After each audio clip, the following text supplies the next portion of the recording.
السلام علیکم ناظرین، آپ یہ بات جان کر حیران ہوں گے کہ عالمی خفیہ طاقتیں ہماری قومی زبان اردو کے رسم الخط کو ختم کرنے کے در پہ ہیں۔ یہ خفیہ طاقتیں اردو رسم الخط کو ناپید کر کے اس کی جگہ رومن اردو کو نافذ کرنے کی کوششیں کر رہی ہیں۔ اردو رسم الخط سے دشمنی کی وجہ اور اس کے پیچھے ان خفیہ طاقتوں کے کیا عزائم ہیں، اس ویڈیو میں ہم یہی بتائیں گے۔ ناظرین، کائنات میں موجود اقوام کو تباہ کرنے کے لیے جن ہتھیاروں اور حربوں کا استعمال کیا جاتا ہے، ان میں سے ایک اس قوم کی قومی زبان کو ختم کرنا بھی شامل ہوتا ہے۔ مختلف تحریکوں اور دراندازیوں کا سہارا لے کر اس قوم کی زبان کو کسی اور زبان سے بدل دیا جاتا ہے۔ یوں وہ قوم اپنے اجداد کا علم پڑھنے اور اسے اپنی نئی نسل کو منتقل کرنے میں ناکام ہو جاتی ہے، جو کہ اس قوم کی بربادی کی نشانی ہوتا ہے۔ ناظرین، رومن اردو سے مراد اردو الفاظ کو انگریزی حروف تہجی کی مدد سے لکھنا ہے۔ مثلا کتاب کو کتاب اور دوست کو دوست لکھنا۔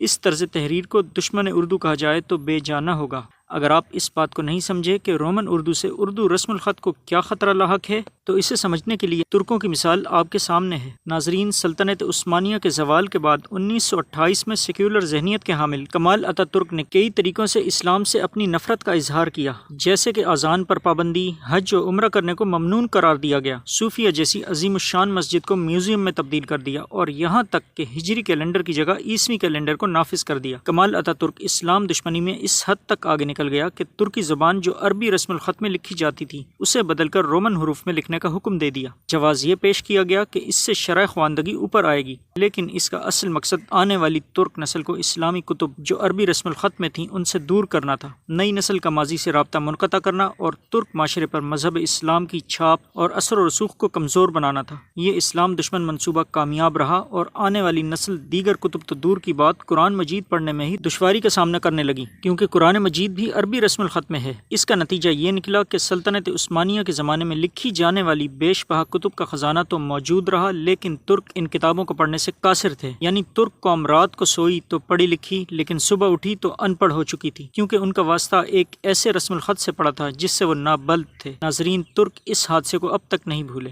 اور اس حوالے سے صدر طیب اردوغان نے کہا تھا، دنیا میں مجھے ایسی کوئی قوم بتا دیں جو اپنی تاریخ اور تہذیب کے اصلی نسخوں کو ہی پڑھنے سے محروم ہو۔ افسوس کہ ہماری قوم بھی ہر گزرتے دن اپنے رسم الخط کو فراموش کرتی جا رہی ہے، اور ہم بھی یہی غلطی دہرا رہے ہیں۔ حکومت کی جانب سے رفاع عامہ کے لیے جاری ہونے والے پیغامات ہوں یا پھر موبائل کمپنیوں کی جانب سے موصول ہونے والے اشتہارات، اب ہر جگہ رومن اردو نے پنجے گاڑ لیے ہیں۔ ناظرین، ابتدائی ایام میں جب موبائل فونز میں اردو کی بورڈ میسر نہ تھا تو رومن اردو لکھنا سب کی مجبوری تھی، لیکن یہ مجبوری ہماری عادت اور سستی بن گئی، اور اب اردو کی بورڈ موجود ہونے کے باوجود ہم رومن اردو کو چھوڑنے پر راضی ہی نہیں۔ کچھ افراد کا کہنا ہے کہ اردو کی بورڈ استعمال کرتے ہوئے اردو لکھنا مشکل اور وقت طلب کام ہے، تو ان کے لیے عرض ہے کہ جاپانی اور چینی انٹرنیٹ بلکہ کسی بھی جگہ رومن رسم الخط کا استعمال نہیں کرتے، بلکہ اپنے رسوم الخط کو ترجیح دیتے ہیں۔ کیا اردو اب جاپانی اور چینی زبان سے بھی مشکل ہو گئی ہے جو ہم اس سے دور ہو رہے ہیں؟ ناظرین، رومن اردو کی طرف ہمارا جھکاؤ بنیادی طور پر انگریزی سے غیر ضروری لگاؤ کی وجہ سے ہے۔ عصر حاضر میں پڑھے لکھے معاشرے کا حصہ ہونے کے لیے لازم ہو گیا ہے